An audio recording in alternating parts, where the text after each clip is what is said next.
Hello दोस्तों, आज हम जानेंगे कि पाकिस्तान की 40% जमीन कैसे हाथ से चली गई है। तब बलूचिस्तान में पाक सेना बेबस हो गया है और रक्षा मंत्री ने इसका पोल भी खोल दिया है। तो क्या हुआ है अब हम जानेंगे। तब पाकिस्तान के रक्षा मंत्री ख्वाजा आसिफ ने पाकिस्तान की संसद में यानी नेशनल असेंबली में एक ऐसा बयान दे दिया है कि जिसने न केवल पाकिस्तान में चर्चा छोड़ी है बल्कि दक्षिण एशिया की राजनीति और सुरक्षा समीकरण में भी हलचल मचा दी है।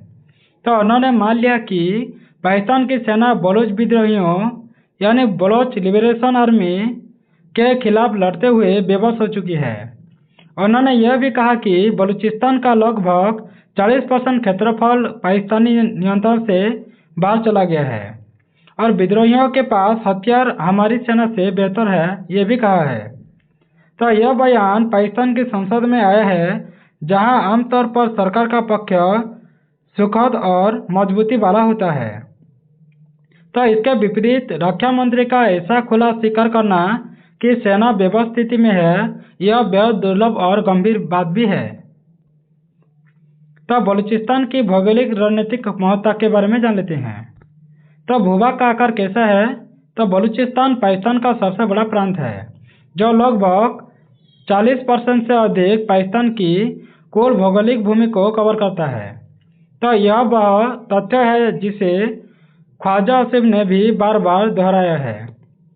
जैसे विशाल रेगिस्तानी और पहाड़ी इलाका है, सीमाएं इराक, ईरान और अफगानिस्तान से लगी होती है, कम जनसंख्या है लेकिन उच्च रणनीतिक और आर्थिक लाभ भी देता है, प्राकृतिक संसाधनों में बेहद संपन्न भी है, जैसे तेल, गैस, खनिज, सभी प्रकार प्राकृतिक संसाधन इसमें है।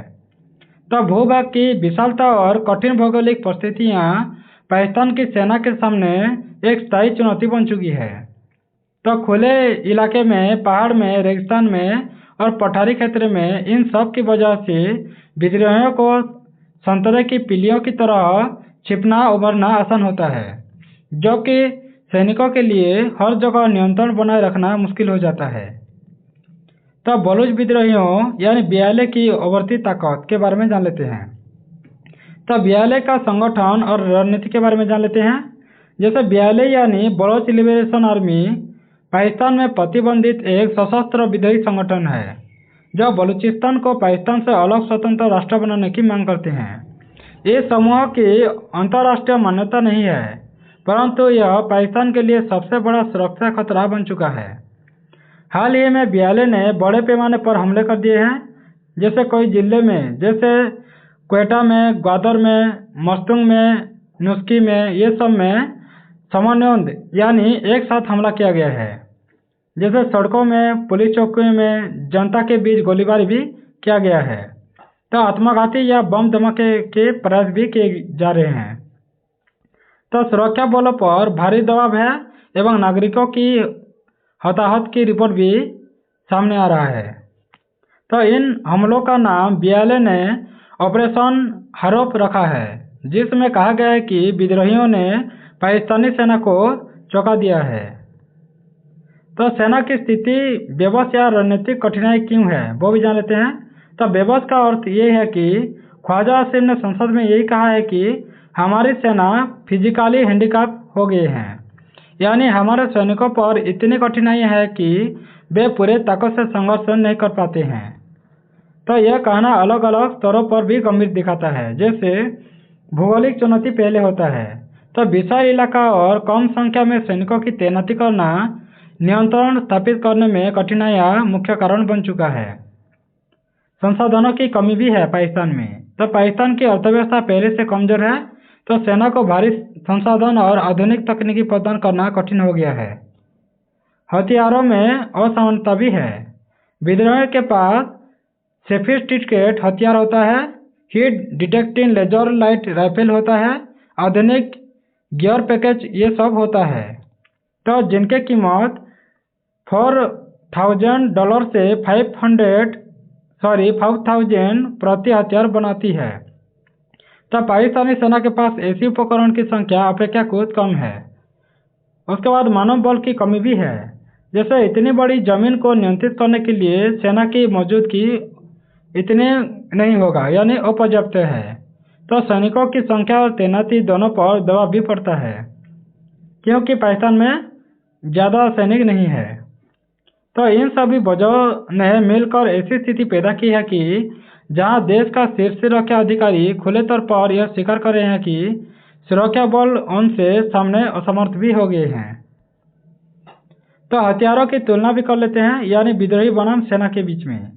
तो हथियार क्षमता की बात करें तो ख्वाजा आसिफ ने जो हथियारों का जिक्र किया वह सिर्फ सामान्य बंदूकों तक सीमित नहीं रहा है, बल्कि विद्रोहियों के पास ऐसे राइफल है जिनकी कीमत इतना अधिक है कि पाकिस्तानी सैनिकों के पास भी उपलब्ध नहीं है। तो थर्मल विजन और लेजर सिस्टम उनके हथियारों को और खतरनाक बना देते हैं। यह उपकरण अफगानिस्तान से लेकर यानी निकल कर या किसी अन्य माध्यम से आई हो सकती है, ऐसे कहा है।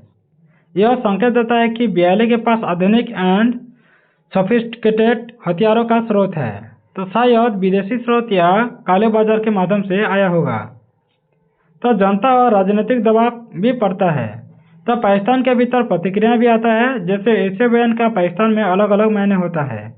तो कुछ लोग इसे सरकार की कमजोरी के रूप में भी देखते हैं, कुछ इसे रणनीतिक बयान भी मानते हैं, जैसे ताकि अंतर्राष्ट्रीय सहायता या ध्रुवीकरण का समर्थन भी मिल सके। स्थानीय बॉर्डर इलाकों में रहने वाले नागरिक भी भय कर रहे हैं और असुरक्षित का सामना भी कर रहे हैं। तो BIA के उद्देश्य और राजनीतिक पृष्ठभूमि क्या है वो जान लेते हैं। तो बलूच आज़ादी की मांग लड़ रहे हैं। तो बलूचिस्तान में विद्रोह का कारण सिर्फ असंतोष नहीं है, यह ऐतिहासिक, राजनीतिक और सामाजिक मांगों से जुड़ा हुआ है। तो बलोच समुदाय लंबे समय से पाकिस्तान सरकार के खिलाफ इंसाफ मांग रहे हैं, संसाधन का नियंत्रण चाहते हैं और स्वायत्तता की मांग भी कर रहे हैं। तो इन विद्रोहियों का दावा है कि बलूचों को उनके संसाधनों का लाभ नहीं मिलता है, स्थानीय नागरिकों के अधिकारों की अनदेखी होती है और राज्यों की नीतियां बलूच इलाके पर अत्यधिक नियंत्रण प्रदान करती है। तब पाकिस्तान के राजनीतिक और सुरक्षा निर्णय पर क्या प्रभाव पड़ेगा वो भी जान लेते हैं। तब भीतरी और बाहरी दबाव की बात करें तो ख्वाजा आसिफ के बयान से कई प्रकार की प्रतिक्रिया आई है, जैसे विपक्षी समूहों ने सरकार की रणनीति पर सवाल उठाए हैं और सुरक्षा विशेषज्ञों इसे सेना की कमजोरी स्थिति का संकेत भी मानते हैं। क्षेत्रीय प्रतिस्पर्धा में यह पाकिस्तान के लिए खतरनाक यानी नकारात्मक स्थिति बन सकता है। तो भविष्य की चुनौतियां क्या होंगी वो भी जान लेते हैं। तो अगर BIA गतिरोध को तोड़कर बड़ी सफलता पाती है तो पाकिस्तान के लिए आतंकवाद नियंत्रण और संघीय नियंत्रण दोनों डंडाडोल हो सकता है, यानी वो अच्छे से नहीं कंट्रोल कर सकते हैं बलूचिस्तान को। तो विद्रोह का अंतर्राष्ट्रीय मान्यता पाने का प्रश्न भी उठ सकता है, जिससे पड़ोसी देशों का हस्तक्षेप संभव हो सकता है।